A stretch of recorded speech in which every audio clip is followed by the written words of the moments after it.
দেখলাম ফারুকিক ধরিছে বিএনপির পোলাপাইন, কেন ওয়াসিমের ছবি ড্রোন শোতে দেখায় নাই। ফারুকি দেখলাম মাপটাপ চাইতেছে। ফারুকির এই অভ্যাসটা ভালো, কিছু বার্তা দেয় না। এর আগেও পাঠ্য বইয়ে ওয়াসিমের নাম না থাকায় খুব খেপেছিল ছাত্রদল, দেখেছেন না, মনে আছে না? ছাত্রদলরে বলি, ছোট ভাই হিসাবেই বলি, ওয়াসিম আমাদের প্রিয়, সব শহীদেরাই আমাদের প্রিয়। শহীদদের উপরে দখলদারি করতে নাই, এতে শহীদের অসম্মান হয়, অমর্যাদা হয়। এটা পরামর্শ দিই আর এটা ইতিহাস বলি। 1990-এ আইকনিক শহীদ ছিল দুইজন, নূর হোসেন আর ডাক্তার মিলন। ডাক্তার মিলনের হত্যাকাণ্ডই এরশাদের পতনকে ত্বরান্বিত করে। উনি জাসদ করতেন, আমরা জানতাম। উনি বিএমএর নেতা, ডাক্তারদের নেতা, এটা সারা দেশে পরিচয় ছিল। ঢাকা মেডিকেল কলেজের টিচার ছিল। এখন এরশাদের পতনের পরে জাসদের মনে হইল এটার পয়েন্ট নিতে হবে যে ডাক্তার মিলন জাসদ করত। সারা দেশ পোস্টারে ভরায় দিল জাসদ নেতা ডাক্তার মিলন বলে। মানুষজন পছন্দ করলো না। উনি ডাক্তারদের নেতা, ঢাকা মেডিকেল কলেজের শিক্ষক, 90-এর শহীদ, এই পরিচয়টা ঢাকা দিতে চাইল জাসদ পরিচয় দিয়া। কি ফল হইল? নূর হোসেন যুবলীগের কর্মী ছিল, তার নাম সবাই জানে। ডাক্তার মিলনের নাম আজকে কয়জন জানে? এইভাবেই দলের স্বার্থ খাইয়া ফেলে শহীদের অমরত্বকে। ওয়াসিম শুধু না, সব শহীদের নামই টিকে থাকবে যদি ছাত্রদল আধিক্ষেতা না করে। শহীদদের মধ্যে শিবিরের ছেলে নাই? অবশ্যই আছে, ওরা তো আধিক্ষেতা করতেছে না। একমাত্র ওয়াসিমকে নিয়ে আধিক্ষেতা করতেছে ছাত্রদল। যখন মানুষ দেখবে যে আরে জোর করতেছে তো আমার উপরে, তখনই মানুষ মুখ ফিরায় নেবে। এভাবে হয় না আসলে। ওয়াসিমের নাম না আসলে কোথাও যেইভাবে ছাত্রদল ঝাঁপায় পড়তেছে তার উপরে, তাদের কিছু কথা বলতেই হয়। আপনাদের কি আদৌ কোনো নৈতিক অধিকার আছে কারো সমালোচনা করার ওয়াসিমের নাম না নেওয়ার জন্য? না, নাই, নাই। আপনাদের নৈতিক অধিকার নাই। আপনাদের দলেরও কোনো নৈতিক অধিকার নাই কারো সমালোচনা করার। জি, ঠিকই শুনতেছেন। আপনাদের বিএনপির কারো নৈতিক অধিকার নাই কেন ওয়াসিমের নাম নেওয়া হইল না এটা বলার।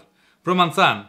এইটা সাহেব দেখান তো 7ই আগস্ট 2024-এ তারেক রহমানের বক্তব্য, যেখানে শহীদের নাম উল্লেখ করতেছে। শুনেন। দেশ এবং জনগণকে স্বাধীন করতে গিয়ে চোখে মুখে বুকে গুলি আলিঙ্গন করা আবু সাইদ কিংবা মুগ্ধের মতন হাজারো ছাত্র ছাত্রী, তরুণ তরুণীকে প্রাণ বিসর্জন দিতে হয়েছে। শুনেছেন? ওয়াসিমের নাম আপনাদের ভারপ্রাপ্ত চেয়ারম্যান কইল? কয় নাই তো। উনার এই বক্তৃতাগুলো তো স্ক্রিপ্ট কইরা বক্তৃতা। উনি কেন ওয়াসিমের নাম কইল না? উনি তো লিখেই বলতেছেন, তাই না? আগে উনারে ধরেন, তারপরে অন্যদের ধরতে আসেন। যাই হোক, আজকের প্রসঙ্গে আসি। আজকের প্রসঙ্গ শ্রী শ্রী ওয়াকারানন্দ প্রভুপাদ। এই নাম কেন দিলাম আসেন সে আলাপটা করি। এই শ্রী শ্রী ওয়াকারানন্দ প্রভুপাদ মনে হয় জিন্দেগির ভালো হবে না। মাসুদ ভালো হবে, উই ভালো হবে না। প্রভুপাদ কেন করছি? কারণ উই যা কাজ করিচ্ছে তাতে এটা ছাড়া আর কোনো কিছু কওয়া উচিত হবে না। ওয়াকারানন্দ প্রভুপাদ বাংলাদেশে ইন্ডিয়ার মূল চালিকা শক্তি হয়ে উঠছে। তার উপরে ভর করিছে ইন্ডিয়া। সে এখন ইন্ডিয়ার মূল প্লেয়ার বাংলাদেশে। তার উপরে ভর করিয়া ইন্ডিয়া কিছু করবে পাবে কিনা সেটা অন্য আলাপ, আমি আসিচ্ছি সে আলাপে। তার আগে দেখে নি কেন আমি তারে প্রভুপাদ কইছি। ওয়াকারানন্দ গেছে রাশিয়ায়, তারপরে ক্রোয়েশিয়ায়। জানুয়ারিতে রাশিয়ান রাষ্ট্রদূত দেখা করেছিল, তাই গেছে রাশিয়ায়। রাশিয়া কেন আমরা হিন্দুস্তান টাইমসের শিরোনাম দেখি, লিখেছে হিন্দুস্তান টাইমস, অভ্যুত্থানের জল্পনার মধ্যে ভারতের বন্ধু দেশে বাংলাদেশি সেনাপ্রধান করলেন কাজ। এই কথার মধ্যে সবকিছু কয়া দিছে। তাহলে কি কাজ করতে গেছে ওইটি? আপনি যখন কারোর সাথে ঘুটু করতে যাবেন না, তখন তৃতীয় একটা দেশে যাবেন। এই তৃতীয় দেশটা হইতেছে রাশিয়া। এই রাশিয়ায় গিয়া সে ইন্ডিয়ার পানি পড়া নিয়ে আসিছে। আইসেই সে দেখাতে গেছে যে দেখো দেখো দেখো, বাংলাদেশে ইন্ডিয়ার সিফা সালার এখন আমি ওয়াকারানন্দ প্রভুপাদ, আমার এখন সার ডাকবা, বুঝছাও। গেছে বৌদ্ধ বিহারে, দেখেছেন? হিন্দুস্তান টাইমস কি নিউজ করলো এবার দেখেন। বাংলাদেশ ভাগের কথা উঠতেই এবার মৌলবাদীদের কড়া বার্তা সেনাপ্রধানের। ওয়াকার বললেন, দেখেছাও। এরপরে এরপরে গেল পয়লা বৈশাখ করতে ঢাকেশ্বরী মন্দিরে। আর পাশে কে? এডিটর সাহেব দেখান। এই কিরে সন্তোষ শর্মা। হ্যাঁ, সন্তোষ শর্মা বাংলাদেশের রয়ের 1 নাম্বার লোক। বাংলাদেশে আলেমদের ইন্টারোগেশনের টাইমে হাজির থাকতো এই সন্তোষ শর্মা। শোনেন হারুন ইজাহারের কণ্ঠে। একটা নাম আমি বলতে চাই, আপনাদের সকলকে চিহ্নিত করে দিতে চাই। সে হচ্ছে এই একটা পত্রিকা ইদানিং খুব দেখা যায়, কালবেলা পত্রিকার সম্পাদক সন্তোষ শর্মা। সে সরাসরি ওই বিদেশি এই কান্ট্রি ম্যানেজারের পক্ষ থেকে, স্টেশন ম্যানেজারের পক্ষ থেকে সে সরাসরি আমাকে রিমান্ডে নির্যাতন করেছিল। সেজন্য ওই কালবেলা পত্রিকার সম্পাদক সন্তোষ এর বিরুদ্ধে শর্মা ওর বিরুদ্ধে মামলা হতে হবে। এবং সে কিন্তু নিজেকে অনেক বিভিন্ন আড়াল দিয়ে সে নিজেকে আড়াল করার চেষ্টা করেছে। এরাই কিন্তু আমাদের এই রাষ্ট্রকে সর্বদিক থেকে এনে ধ্বংস করেছে। এরপর 21 টিভির নিউজ দেখেন আরেকটা। সন্তোষ শর্মা এখন তিনি দৈনিক কালবেলার সম্পাদক ও প্রকাশক, কাজ করেছেন শক্তি নামের পত্রিকায়। সাপ্তাহিক সুগন্ধার মালিক ছিলেন সন্তোষ শর্মা, হয়েছিলেন দৈনিক আমাদের সময় পত্রিকার ব্যবস্থাপনা সম্পাদকও। দেশে পূজা উদযাপন পরিষদের কেন্দ্রীয় কমিটির সাধারণ সম্পাদকও তিনি।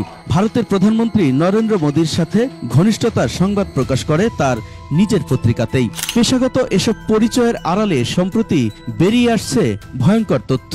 সন্তোষ কিন্তু দুটো ট্রাম্প কার্ড সে ইউজ করে, একটা সাংবাদিকতার, আর হলো সম্পর্ক। সে বাংলাদেশ পূজা উদযাপন পরিষদের সাধারণ সম্পাদক। হেফাজতে ইসলামের যুগ্ম মহাসচিব মুফতি হারুন ইজহার চৌধুরীর দাবি, ভারতীয় গোয়েন্দা সংস্থা র এর এজেন্ট সন্তোষ শর্মা। এইটা সাহেব, এবার আর ওর আসল প্রভু মোদির সাথে ছবিটা দেখান। এইবার আমাদের প্রিয় সালাউদ্দিন সাহেবের সাথে দেখান, ভিডিওটা দেখান না। দেখেছেন মালটা? এইবার সব হিসাব মিলিছে, খাপে খাপ মমতাজের বাপের মতো মিলে গেল। তার মানে এইটার পিছনে একটা বিশাল পরিকল্পনা আছে ওয়াকারের এই ভিজিটের পিছনে। আমরা একে একে দেখব ওয়াকারুজ্জামান কেমনে ওয়াকারানন্দ প্রভুপাদ হইয়া উঠল, সেই জার্নিটা আমরা এক্ষুনি একটু দেখি।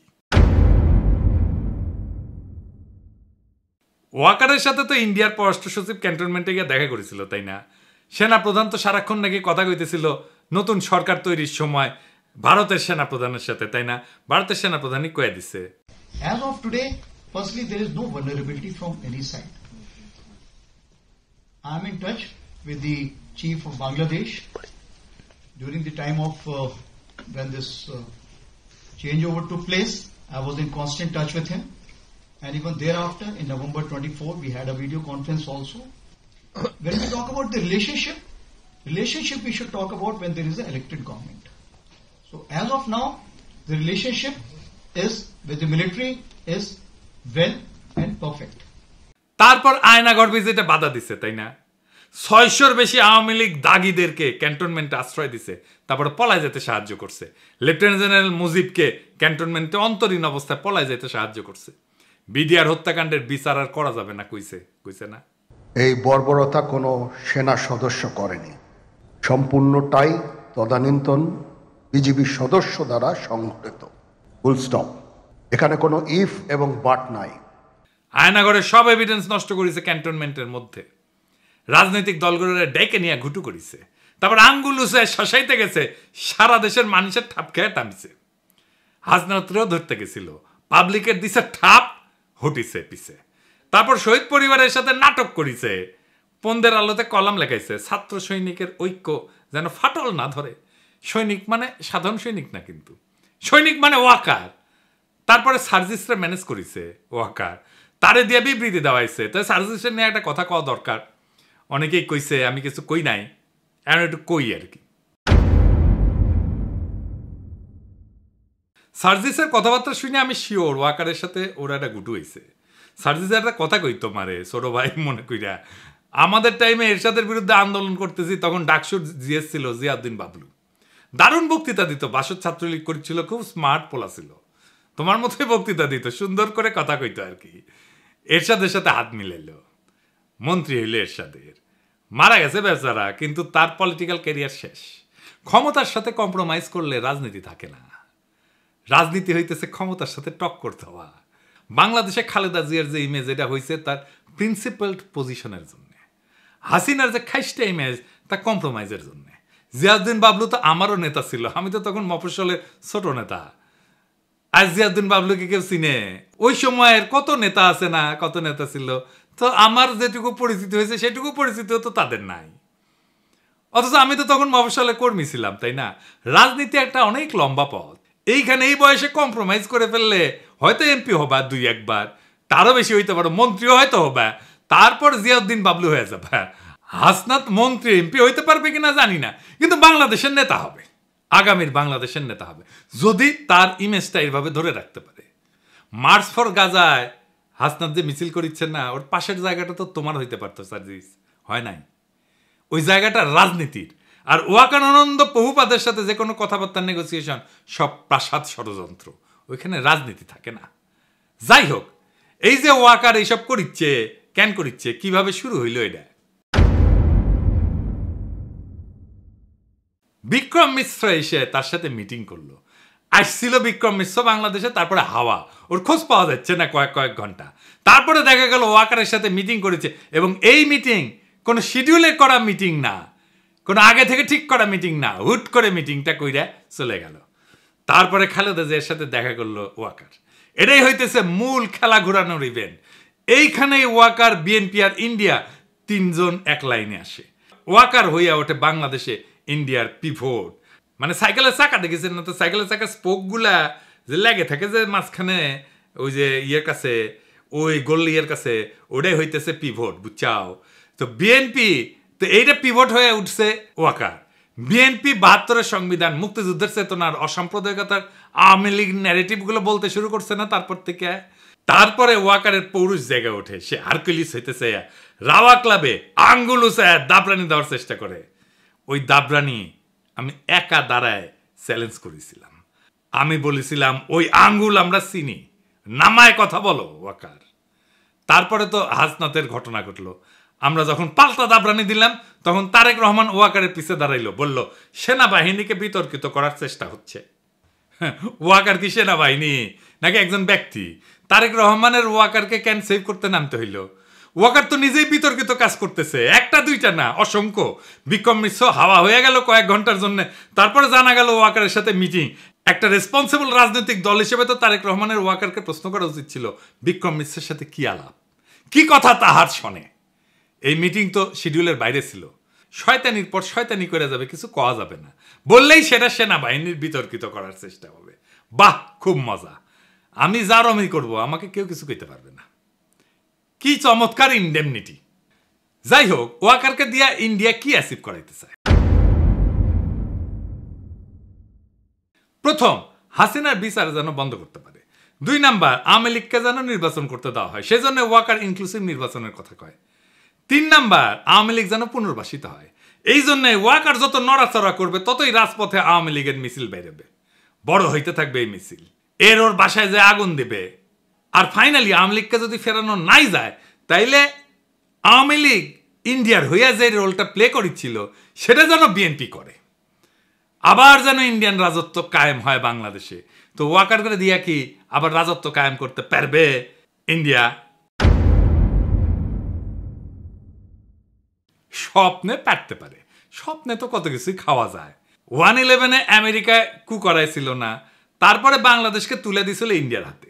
ইন্ডিয়ার নিজের একার কিন্তু হ্যাডম হয় নাই বাংলাদেশের উপরে দখলদারি কায়েম করার। ইন্ডিয়ার বাপেরও সাধ্য নাই বাংলাদেশে আবার দখলদারি কায়েম করে, বরং ওয়াকার, বিএনপি আর ইন্ডিয়ার এই অশুভ মৈত্রী পরাজিত হবে। এটাই ইতিহাসের নিয়তি। বাংলাদেশে এক গুরুত্বপূর্ণ সন্ধিক্ষণে দাঁড়ায় আছে। জুলাই বিপ্লবের পর প্রফেসর ইউনূস যে সরকার পরিচালনার দায়িত্ব দেওয়া হয়েছে, তা শুধু নির্বাচন আয়োজনের জন্য না, বরং দীর্ঘদিনের দুর্নীতিগ্রস্ত রাজনৈতিক এবং প্রশাসনিক কাঠামো সংস্কারের জন্য। টাইম ম্যাগাজিন তাদের দুনিয়ার সবচাইতে প্রভাবশালী ব্যক্তিত্ব বলে স্বীকৃতি দিছে। এই মানুষটার লিডারশিপে আমরা সমস্ত ষড়যন্ত্রের জাল ছিন্ন করে আগায় যাব। এই সময়টা একটা বিরল সুযোগ আমাদের রাষ্ট্রকে পুনর্গঠন করার। কিন্তু এই রাজনৈতিক দলগুলা প্রয়োজনে সময় দিচ্ছে না, সাহায্য করতেছে না, তড়িঘড়ি করে নির্বাচন নির্বাচন নির্বাচন কইরা মাথা খারাপ করে দিছে। এই তড়িঘড়ির নির্বাচন করলে আগের যে সিস্টেম ছিল সেটাই থাকবে, কিছুই বদলাবে না। আবার ফিরে আসবে সেই ফ্যাসিবাদ, আবার ফিরে আসবে সেই স্বৈরাচার। বারবার দেখতেছেন না, বারবার রক্ত দেওয়া লাগতেছে, বারবার লড়াই সংগ্রাম করতে হচ্ছে, ওই একই জিনিস আবারও থাকবে যদি আমরা এবার কিছু করতে না পারি। তাই এখন এই সিস্টেমে ব্যবস্থা পরিবর্তনের সময়, শুধু নেতৃত্বের পরিবর্তন না, ইতিহাসের প্রত্যেকটা বাঁকে আমরা দেখছি যখন দেশপ্রেমিক জনতা একত্র হয় তখন কোনো ষড়যন্ত্রই টেকে না, কোনো চক্রান্তই সফল হয় না। ওয়াকার, বিএনপি বা ইন্ডিয়া যেই হোক, যদি তারা জাতির স্বপ্ন, শহীদের আত্মত্যাগ আর জনগণের আশা আকাঙ্ক্ষার সাথে সংঘাতে আসে, তাহলে ইতিহাস তাদের জায়গা করে দেবে ব্যর্থতা আর তিরস্কারের পাতায়। সামনে অন্ধকার আছে, কিন্তু আলোও কাছেই। প্রয়োজন শুধু দিক ঠিক করা আর পা বাড়ানো। আমরা অবিচলভাবে সেই পথে আগায় যাব, কেউ আমাদের রুখতে পারবে না। নতুন বাংলাদেশ আমরা গড়বই, দ্বিতীয় স্বাধীনতাকে আমরা পরাজিত হতে দেব না। ইনকিলাব জিন্দাবাদ।